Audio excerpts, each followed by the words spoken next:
반갑습니다. 벌써 빛내리 바이블 프로젝트 첫 주의 마지막 날이 되었습니다.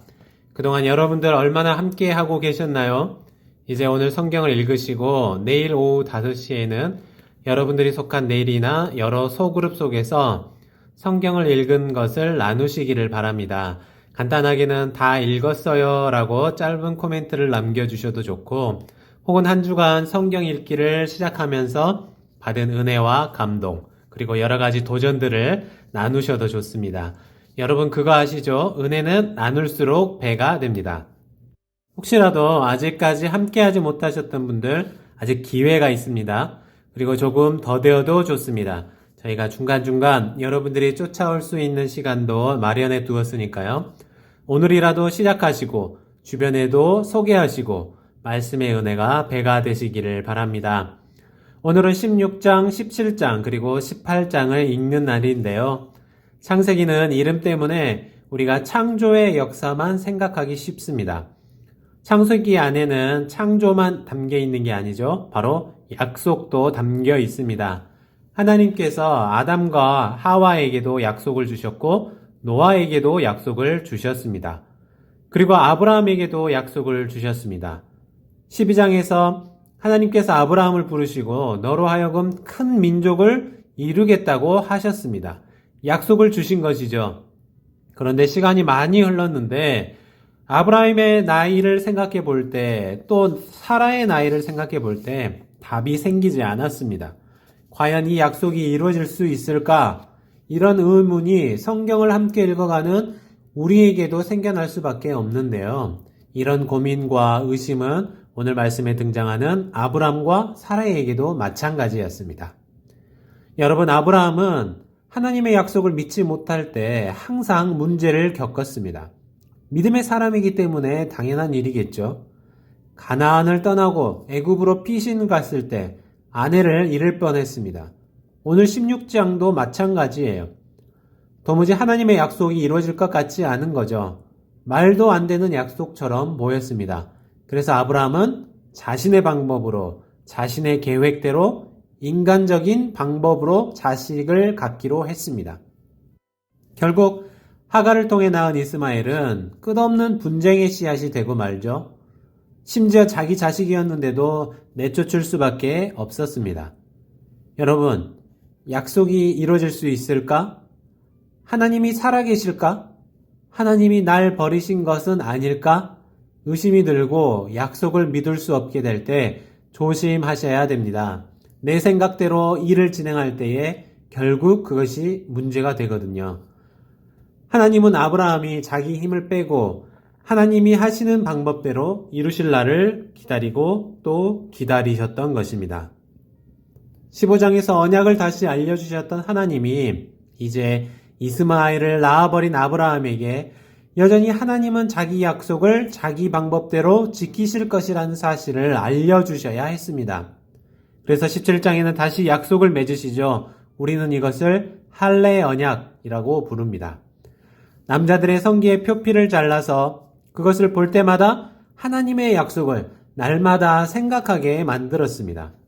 그래서 아브라함의 집에 사는 모든 사람들이 함께 이 언약을 받게 되었습니다. 그리고 이름도 바꿔주십니다. 아브라함을 보니까 도무지 답이 안 보이는 거예요. 너 이름도 바꿀 거야. 여러 민족의 아버지로 바꿀 거야. 너 이제 진짜 아들을 낳고 열방의 아버지가 될 거야. 그리고 내 아내 사라의 이름도 사라로 바꿀 거야 라고 말씀하십니다. 그런데 여러분, 솔직히 생각해 보세요. 아브라함이 99세, 사라가 90세입니다. 진짜 이 일이 여러분 주변에서 일어났다고 생각해 보세요. 우리 내리에 90세 되신 권사님이 계신데 그 권사님이 아이를 가졌다는 소식을 듣게 된다면 여러분들은 어떻게 반응하실 것 같습니까? 와, 축하해요. 잘 됐어요. 하나님이 생명을 주셨어요. 파티하고 축하하고 이렇게 될까요? 아니죠. 당장 놀랄 것입니다. 권사님의 건강을 걱정해야 합니다. 그래서 아브라함과 사라가 아이를 갖는다는 것은 사실 인간적인 면에서 생각해 보면 꼭 축복이 될 수는 없다는 것입니다. 그런데도 하나님은 하나님의 약속을 지키기로 하셨습니다. 그런데요, 이 소식을 들은 아브라함, 사라의 반응을 보십시오. 아브라함은 엎드려서 웃었습니다. 사라도 몰래 숨어서 웃었습니다.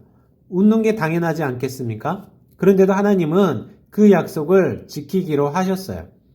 하나님께서 이 약속을 지키신다는 것은 단순히 아이가 태어난다는 것만을 말하는 것은 아닙니다.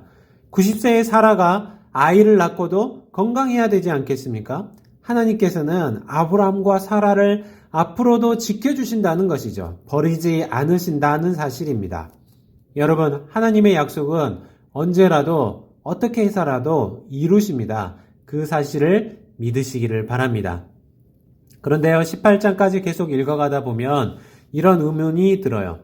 지금 아브라함이나 사라가 하는 것을 보면 믿음이 엄청 좋다라고 말하기는 어렵습니다. 조금 부족해 보여요. 하나님의 약속을 의심하고 웃고 자기 생각대로 일을 추진해 왔습니다. 그런데요, 하나님은 이런 아브라함의 중보 기도를 들어주셨어요. 물론 결과적으로 소돔성에 의인 10명이 없어서 멸망하지만요, 하나님은 이런 아브라함의 기도도 들어주신다는 것입니다. 때로는 실수하고 하나님의 약속을 믿지 못하고 잘못을 저지르기도 합니다. 그러나 하나님이 명령하신 것에 순종하기 시작했어요. 할례를 행하라고, 내 앞에서 완전하게 행하라고 하나님이 명령을 내리셨을 때에 온 가족이 종들까지 빠짐없이 할례를 행하는 것은 쉽지 않았지만 아브라함은 큰 결단과 함께 온 가족이 할례를 받게 됩니다. 그리고 시간이 더 지나고 22장에서 어떤 명령을 내리셨습니까? 이삭을 바치라고 하셨을 때도 순종하였습니다. 아브라함은 이처럼 때로는 연약해 보이고 자기 생각대로 사는 사람처럼 보이는 부분도 있었지만 하나님의 말씀에 순종할 줄 아는 사람이었습니다. 우리가 이번에 함께 바이블 프로젝트를 시작했는데요. 사실 쉬운 도전은 아닙니다. 어쩌면 지금 시작하시는 분들 중에 지금까지 성경을 한 번도 처음부터 끝까지 읽어보지 못한 분도 계실 것입니다. 그러나 성경을 읽는 것은 우리에게 유익이 정말로 크기 때문에 이를 통해 우리가 받게 될 은혜가 정말 크기 때문에 함께 결단하고 시작하게 되었습니다. 때로는 우리가 이 프로젝트를 진행하면서 아브라함처럼 방황할 때도 있습니다. 며칠 못 읽고 넘어갈 때도 있을 거예요. 읽다가 졸릴 때도 있고 그만두고 싶을 때도 있을 것입니다. 그러나 하나님은 우리에게 말씀을 통해 은혜를 주신다는 사실을 기억하면서 끝까지 순종하는 마음으로 프로젝트에 동참한다면 하나님께서 저나 여러분 모두에게 놀라운 은혜를 더하실 것을 믿습니다. 기도하겠습니다. 하나님 감사합니다. 바이블 프로젝트를 시작한 지 한 주가 되었습니다. 혹시 바빠서 지쳐서 혹은 게을러서 함께하지 못한 일이 있다면 우리에게 더욱 힘주시고 끝까지 달려갈 수 있도록 우리를 이끌어 주옵소서. 복된 주말이 되게 하시고 내일은 다시 현장 예배를 재개합니다. 우리 교회 예배를 지켜주시고 안전한 가운데 넘치는 은혜가 있게 하여 주옵소서. 이 모든 말씀 예수님의 이름으로 기도합니다. 아멘.